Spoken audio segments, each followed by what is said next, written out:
guys, welcome to Making Mindfulness Fun. We're continuing our Enneagram wing comparison series and we are on to the Enneagram 4. And so we'll be comparing the Enneagram 4 wing 5s to the Enneagram 4 wing 3 so you can find out which one you truly are.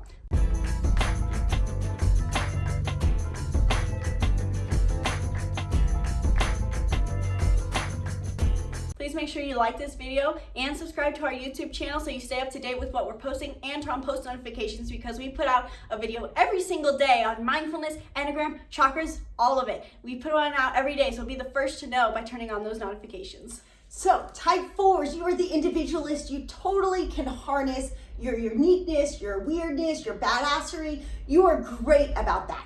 But your wing is going to show up in how you interact with others and how you set up your environment. And so if you're a wing 5, a 4 wing 5, you have this individualism, but you're also going to be a lot data and more organized and trying to withdrawn too. That's true. But I always know some 4 5s you can kind of tell because they're a little bit quirky. They're, walk to the beat of their own drum. But usually in a conversation, they'll spit out a bunch of data to me like, oh, these are the best top iPhones, and this year this was rated but more than this. Whereas the 4 wing 3, you have that achievement that you're going to be drawn more towards your career or your sports, and so you might have this sense of individuality, but you usually have this focus that you're trying to show yourself in. Yeah, and if you're a 4 wing 3, you're going to be a little bit more drawn towards externally expressing that and being more social. But what I'm going to say is that the 4 wing 5, you'll be able to tell these two apart very differently,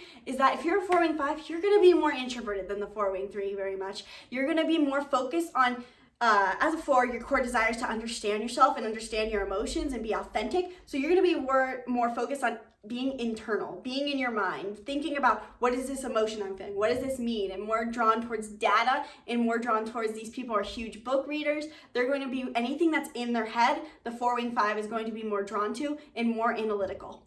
The 4 wing 3, on the other hand, like we said, you have that achievement wing that draws you out. So while you do love, now the 4 wing 3 in general makes for some really great professional artists.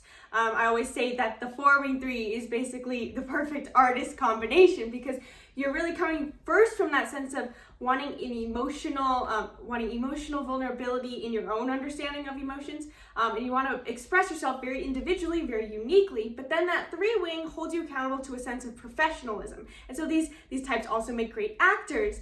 They're definitely driven by first wanting to be different, but then a sense of the identity of wanting to come across composed and professional at the same time. Yeah, so notice throughout your day if you're drawn towards your 5 wing more or your 3 wing more, and which one feels better for you. Do you feel better when you're more in a social setting, have goals, trying to achieve something, expressing yourself externally to other people, or do you feel better when you're in your head more, doing your own thing, pondering things?